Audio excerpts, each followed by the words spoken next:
mais um De Bem com a Vida aqui de Piracicaba. E essa semana a gente vai falar sobre qualidade do sono. Porque a gente anda por aí, conversa tanto com homem como mulher, e sempre fala, gente, eu tive uma noite péssima, estou de mau humor. Por que estou de mau humor? Porque eu não dormi direito. E hoje em dia são tantos os fatores que nos levam a perder literalmente o sono. Por isso, eu convidei o Dr. Shigeo, que ele é especialista, né, na qualidade do sono, e ninguém melhor para estar ajudando a desvendar esses mistérios e também como prevenir. Primeiro, eu queria agradecer a participação no nosso programa, Dr. Shigeo, e gostaria de começar perguntando o que é uma qualidade de sono bacana aí para o pessoal de casa. O que é considerado? Vamos lá. Realmente, o sono é um mistério. A medicina sabe bastante sobre o sono, mas ele tem muito mais a descobrir. Então, hoje, o sono ela é essencial para a vida, porém, ela não é tão assim usado como essencial. É como um luxo o sono, mas vários distúrbios do sono que nós vamos comentar, né? Isso pode levar até a morte se você não dormir e ter um sono adequado. Gente, que interessante. Primeiro, quero fazer uma pergunta. Existe quantidade de sono ideal ou cada um tem o seu limite? Existe uma quantidade ideal para dormir. Vamos dizer assim, quantas horas você precisa de sono para você estar bem no dia seguinte? Eu preciso de 7, 8 horas. Então, é a média normal da população para a sua idade. Então, uma criança, um adolescente, precisa de umas 9, 10 horas, uma criança em torno de umas 12 horas de sono, um bebê 18 horas, uma pessoa de idade vai precisar de umas 6 horas. Então, pode variar de idade, mas pode variar de pessoa para pessoa. Por exemplo, tem gente que dorme 3 a 4 horas e está bem no dia seguinte. Tem gente que precisa 10 horas para estar no dia seguinte. Agora, como que você vai saber se aquela quantidade de sono foi bom para você?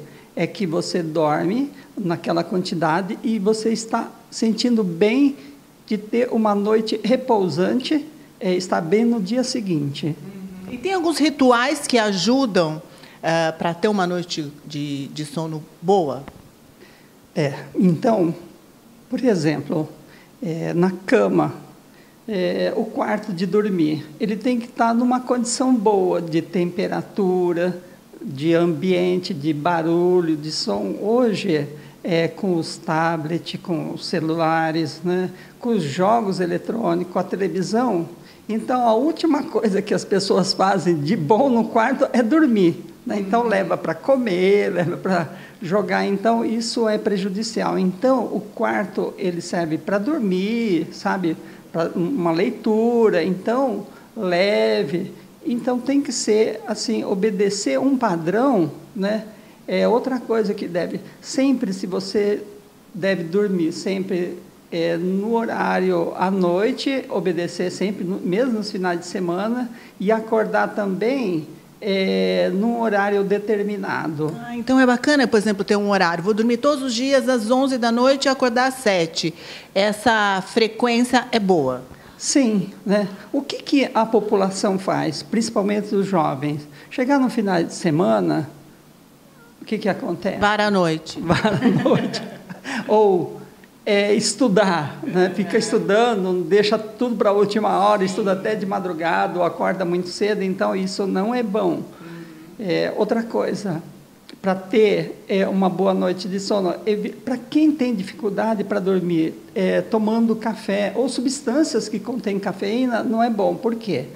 Porque a cafeína que tem no café, na Coca-Cola, no chá preto, então o que acontece? Ele é estimulante até 7h30 depois que você ingere aquela substância. Jura, eu não sabia. Então ela fica por um bom tempo, né? Prorrogando. Né? Por exemplo, a pessoa toma Coca-Cola, né? Ou dá até Coca-Cola lá para alguém da família à noite e não sabe por que tem dificuldade para dormir. Ou toma café à noite, isso pode prejudicar bastante. Então, o que a gente recomenda? Não tomar substâncias que contêm cafeína depois das 2, 3 horas da tarde para quem tem problema. Cochilo. Cochilo é bom para a maioria da população, exceto para as pessoas que têm um problema de insônia, as pessoas que têm dificuldade para dormir, que fica acordando várias vezes à noite. Às vezes esse pequeno cochilo, né, prolongado principalmente, dificulta o pegar o sono e fica acordando muitas vezes. É muito frequente o cochilo, assim, no sofá, no começo da noite, chegar cansado, vai assistir televisão, faz o jantar, come o jantar e depois vai descansar e tira um cochilo de uma meia hora, às vezes até uma hora, e aí vai para a cama, não tem. Isso vai prejudicar. Isso pode prejudicar o começar ou a manutenção do sono. A atividade física, ela ajuda ou dificulta, principalmente quem faz à noite? Boa pergunta. A atividade física é assim que funciona. Ela é boa, de um modo geral, para o organismo, inclusive para o sono, exceto com uma observação. A gente não deve dormir logo depois de fazer um exercício físico, principalmente intenso, porque o cérebro fica muito agitado, muito acelerado, né? Isso pode dificultar o sono. Então, pode fazer o exercício físico. Tem estudos provando que o exercício físico, principalmente de manhã, ela é melhor para a qualidade do sono. E assim, dá uma diferença entre fazer exercício e ir para a cama de umas 2, 3 horas de diferença. Então, relacionando a atividade física com o sono. O sono, né? A gente tem aquelas fases do sono mais leve e o sono mais profundo. E uma das coisas que faz a gente perder um pouco dessa questão da fase de profundidade do sono é tanto questão de insônia quanto a questão de apneia. E a atividade física ela vem para ajudar bastante nisso, relacionando a melhora no sistema respiratório, então vai melhorar essa questão da apneia, e também com o gasto calórico gerado pela atividade física, a gente consegue ter um sono mais relaxado e, por sendo assim, um sono mais profundo. E com relação à endorfina, né, que é um neurotransmissor relacionado à sensação de bem-estar, quando a gente pratica atividade física, a gente tem essa liberação de endorfina. E sendo assim, a gente consegue ter um sono mais profundo e relaxado. O interessante é que os estudos já mostram que no começo da prática de atividade física, a gente não tem essa liberação de endorfina tão elevada. O que é comum, porque no começo da atividade física a gente não tem tanto prazer em fazer essa atividade, que a gente vai ter só ao longo de alguns meses, cerca de 2 meses. Então, a atividade física vai beneficiar o sono, um sono mais profundo, se aproximadamente após os 2 meses de prática. E em relação ao melhor horário para se treinar, não que haja um melhor horário para se treinar, mas pensando que treinando, fazendo treinos mais intensos, há uma liberação da adrenalina, que vai deixar nosso corpo mais ativo. Pensando assim, é mais interessante a gente pensar num treino mais nos horários iniciais do dia ou cerca de umas 2 a 3 horas antes do horário de dormir. E agora pensando na relação sono com atividade física. E os estudos já mostram que quem dorme menos tem uma liberação menor de hormônios como testosterona, tem um aumento de cortisol, tem uma relação diferente com a resistência à insulina, que está muito relacionado com a diabetes. E com isso, a gente tem uma dificuldade no ganho de massa muscular. Então, o que seria interessante quando a gente não tem um sono adequado? Às vezes nem tem uma prática de atividade física. Por quê? Você não dormindo de forma eficiente, você vai, que acontece muitas vezes, a gente vai até a academia, chega lá, já não está muito satisfeito em fazer uma atividade, e aí acaba fazendo uma atividade de qualquer jeito, ou não prestando muita atenção, e vai acabando gerando um desgosto pela atividade, causando um abandono da atividade. Outra coisa, os jogos, os eletrônicos competitivos, então isso dificulta. Muitas vezes porque estímulo. Muito estimulado, né? Então isso também a gente não recomenda. O que a gente recomenda? Uma luz mais suave. Se fizer uma leitura, não faz uma leitura que prenda muita atenção, né? Se tiver uma televisão no quarto, deixa o timer ligado, porque senão fica a televisão com aquela luz, isso não é bom para a qualidade do sono. Então, são vários pequenos detalhes que é importante. No resultado final, né? Exato. E a alimentação? Você falou da cafeína, mas, por exemplo, o jantar à tarde, a gordura atrapalha? Tem algum ritual aí? Se tem que comer mais leve? Então, o que a gente recomenda em relação à quantidade de alimentação? Que não coma em excesso. Né? Não coma em excesso, principalmente para as pessoas... eu preciso falar da posição também. Né? Não coma em excesso, porque a barriga estufada faz com que você não tenha uma boa respiração. Há um relaxamento daqui das vias aéreas superiores, e quem tem um problema de apneia do sono, que ronca, piora essa questão quando há vamos dizer, um excesso de comida, de volume de comida que não é boa. Posição que você falou. Posição, vamos lá. Né? Qual é a melhor posição para dormir? A pior posição é de barriga para cima. Então, nós não recomendamos dormir de barriga para cima. Então, é de lado, pode ser direito ou esquerdo, com o joelho levemente fletido, né, em direção ao abdômen, como se fosse numa posição fetal. Né? E o travesseiro, vamos dizer, na altura do ombro aqui, né? E que ela não fique assim muito não chega a baixar, que fique retinho aqui. Exato. E o braço? Tem gente que faz assim com o braço, assim com o braço. Isso é correto? Não.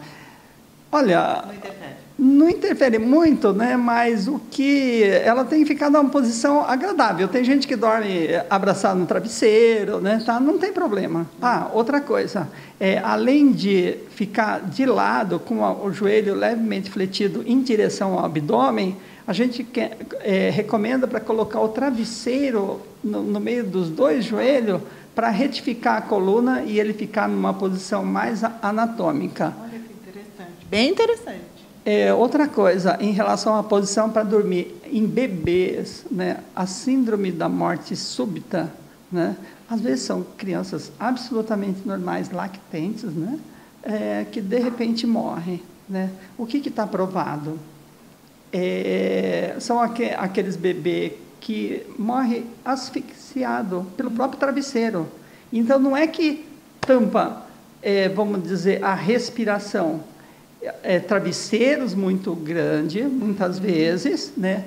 A criança de barriga para cima, ou mesmo de lado, e o travesseiro, ela como se fecha, não sufocando, mas atrapalhando a respiração. A troca gasosa aumenta a quantidade de CO2, que é o gás carbônico, e inibe o centro respiratório, e a criança e o bebê para de respirar e pode levar à morte. Então, a melhor posição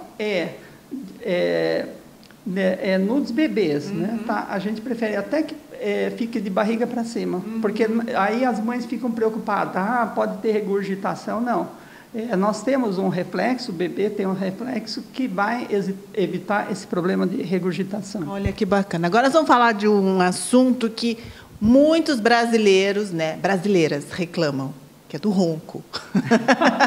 As mulheres reclamam mais que os homens, porque os homens falam que eles não ouvem eles roncando. Verdade, né? Vamos falar um pouquinho do ronco. O que vem a ser um ronco? Bom, ronco, até alguns anos atrás, era motivo de gozação e separação de casal. Né? Hoje, a gente sabe que é um sintoma de doença grave, que pode levar à morte, que é a apneia do sono. Olha só que interessante. E qualquer pessoa pode ter isso?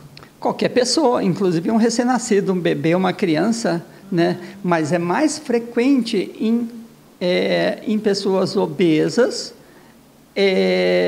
em qualquer faixa etária, mas acima de 40, 50 anos é mais frequente, mas pode ter em qualquer faixa etária, ok? E é mais frequente nos homens do que nas mulheres.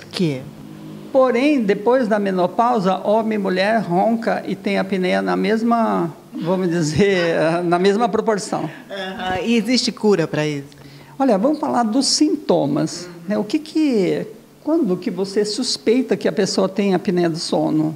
É aquela pessoa que ronca, vamos dizer, ronca a noite inteira, mas não precisa ser a noite inteira, né? Mas pode roncar de alta intensidade, média ou de baixa, mas no dia seguinte a pessoa não relaciona esse problema do ronco com pausas respiratórias. Então, o que acontece? A pessoa ronca, para de respirar, e essa pausa respiratória faz com que há uma queda da taxa de oxigênio. Essa queda da taxa de oxigênio faz com que a pessoa desperte para voltar a respirar, senão a pessoa morre. né? E aí, o que acontece? Ela dorme novamente, o cérebro desperta. Então, a pessoa para de respirar, cai a taxa de oxigênio, a pessoa desperta. E, às vezes, a pessoa lembra que acordou, mas a maioria absoluta não lembra do fato. E o que acontece? No dia seguinte, está cansado, tem sonolência excessiva durante o dia, acidentes automobilísticos têm assim 8 a 10 vezes mais frequente na população, e principalmente a hipertensão arterial. Olha, né? Interessante, eu não sabia. E aí, o que é a hipertensão arterial? Decorrente da apneia ou hipertensão arterial de um modo geral, ela leva infarto, derrame cerebral, né? Então, outra coisa que até é frequente, as arritmias cardíacas. Tem a ver com isso? Diretamente, eu tenho vários pacientes que têm problema de arritmia decorrente da apneia do sono. Muitas vezes trata a apneia e melhora essa arritmia, e aí e pode até evitar de usar marca-passo, usar os antiarrítmicos, os medicamentos. Esse é um benefício. E aí vem a pergunta, tem cura? Olha, ele tem cura, pode existir cura, né?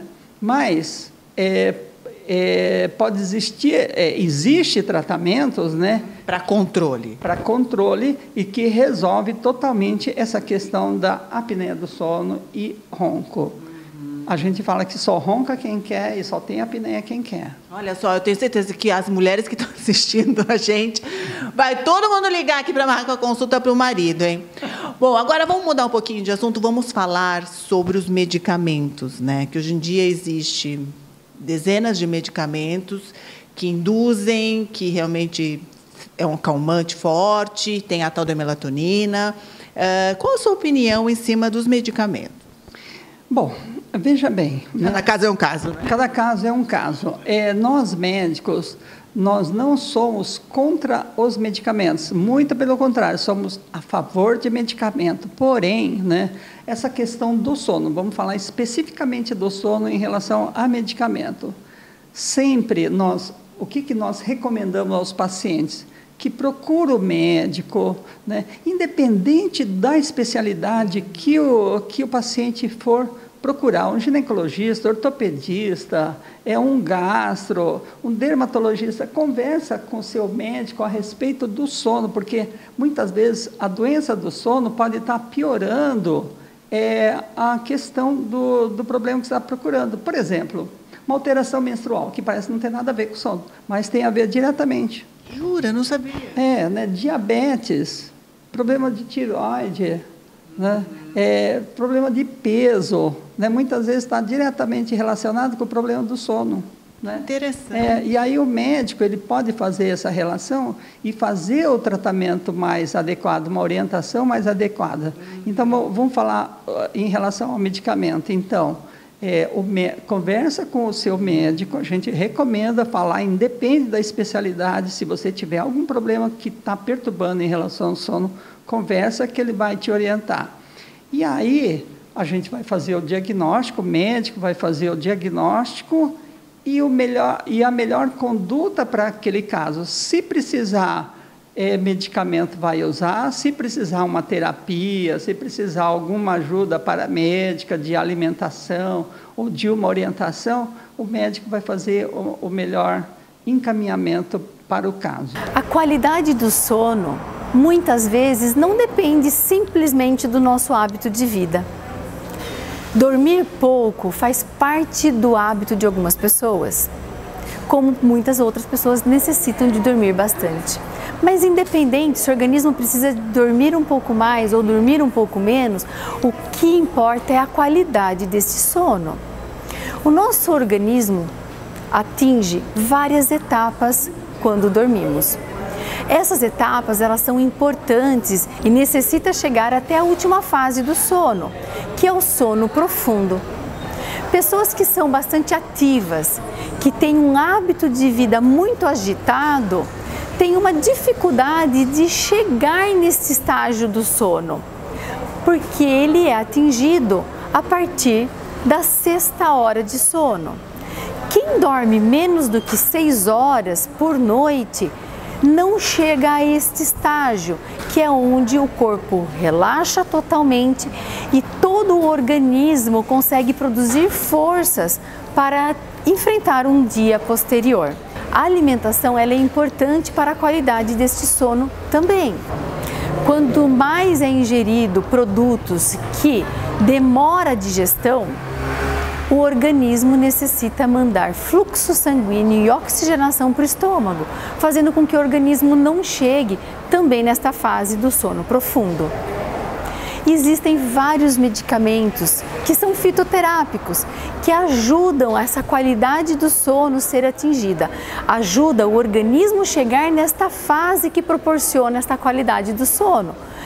Que são produtos à base de melissa, são produtos à base de substâncias naturais e que faz com que o organismo relaxe, chegando nesta fase do sono profundo. As noites bem dormidas são importantes e fundamentais, principalmente para o dia seguinte, para você conseguir atingir um objetivo e conseguir fazer com que o dia flua de forma natural. Nesta fase do sono, o nosso organismo ele produz uma substância que é a melatonina. É essa substância que faz com que o organismo atinja essa fase do sono. Muitas pessoas não conseguem chegar ao ponto de produzir essa enzima. Por isso, também ele é um medicamento que você pode usar sem restrição nenhuma. A melatonina ela ajuda o nosso organismo a produzir essa enzima, ela vem como uma forma sintética para o nosso organismo, fazendo com que a fase do sono chegue e gere um descanso e uma forma natural que você consegue realmente atingir a fase profunda do sono. E além da melatonina, existe também produtos à base de passiflora, que são substâncias, existem vários no mercado, todos, seja ele puro ou associado a outras substâncias, ela também proporciona essa fase que é tão importante no sono. E também ela é natural, então não tem contraindicação e traz um excelente resultado. Na Rede Drogal você encontra várias opções de produtos que auxiliam este sono e que são de uso natural. Porque você sabe, né? Todo mundo, quando a gente fala assim, nossa, eu não consigo dormir, sempre tem um na rodinha que fala, eu tenho remédio ótimo para dormir, experimenta aí. Isso é perigoso, né? Olha, então, a gente fica preocupado, né? Não é porque a pessoa até resolve, vamos dizer... No momento lá, apaga a pessoa, ela dorme. Dorme, né? Tá, então, a pessoa dorme. O problema é que sempre o médico ele vai estar preocupado com a causa. Então, só o médico, ou a grande maioria dos casos, o médico é que vai que vai investigar, que ele vai fazer o raciocínio. Para saber a causa da insônia. E aí ele não precisa tomar o remédio para dormir, só ele vai resolver o problema do que está acontecendo, que está levando ao problema da insônia, vamos dizer assim. Né? Por exemplo, a insônia a gente não considera uma doença.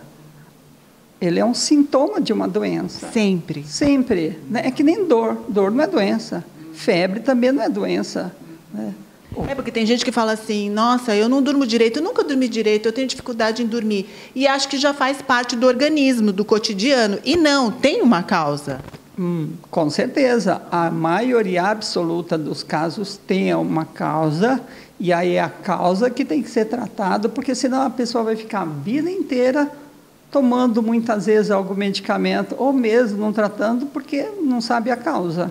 Então, eu sempre recomendo que converse com o seu médico a respeito do problema do sono, se tiver, independente de qualquer especialidade, para ele fazer uma orientação mais adequada para o tratamento daquela doença. Olha que interessante. Bom, Esse assunto é um assunto super longo que a gente podia conversar. Vocês viram que o Dr. Stiglman entende tudo, está dando super dicas aí para a gente. Tenho certeza que vocês que estão assistindo o programa aprenderam muito, né? E vão repensar aí nessas insônias, nos remédios, na atividade física.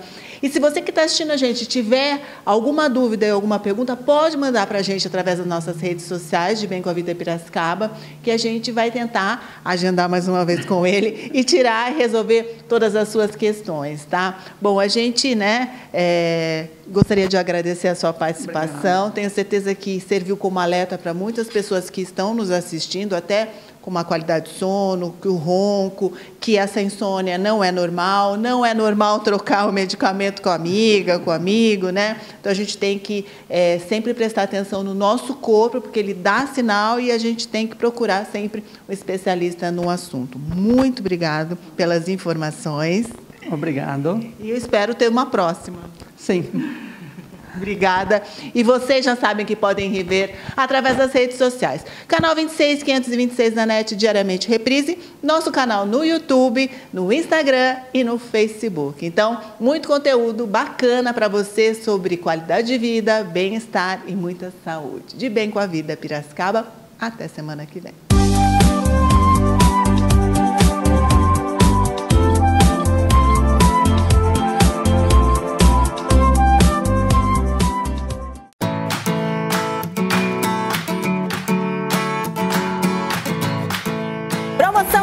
De farmácia e no final um carro zero que pode estar aí na sua garagem. É muito simples participar. É só entrar no site promoçãodrogal.com.br e fazer o seu cadastro, tá? A partir daí, você vai comprar em qualquer rede drogal, na parte de perfumaria, cada R$30 você ganha um cupom. Olha que maravilha! E tem produtos que são exclusivos da marca aqui da Rede Drogal. Tem várias, como a Cronovita, tem a Nexter, tem a Sveda e entre outros participantes, tá? Levando essas marcas exclusivas, você leva mais um cupom. Olha que bacana, é muito simples e é bacana porque você vai lá na sua casa mesmo, faz o seu cadastro, pode estar acompanhando o número de cupons que você tem, né? E torcer os dedinhos para quem sabe aí ganhar esses 2 presentes maravilhosos. E a parte de perfumaria é muito fácil. Eu já tenho vários cupons, né? Porque eu gosto de comprar shampoos, eu gosto de comprar hidratantes, eu gosto de comprar esmaltes maravilhosos. Toda a parte de perfumaria você vai com R$30, né? Cada R$30 você leva aí um cupom. Então, olha só, a sorte está lançada, vamos correr, vamos se garantir, né? Vamos torcer, ganhar os nossos cupons e quem sabe, um ano de farmácia ou um carro zero na sua garagem.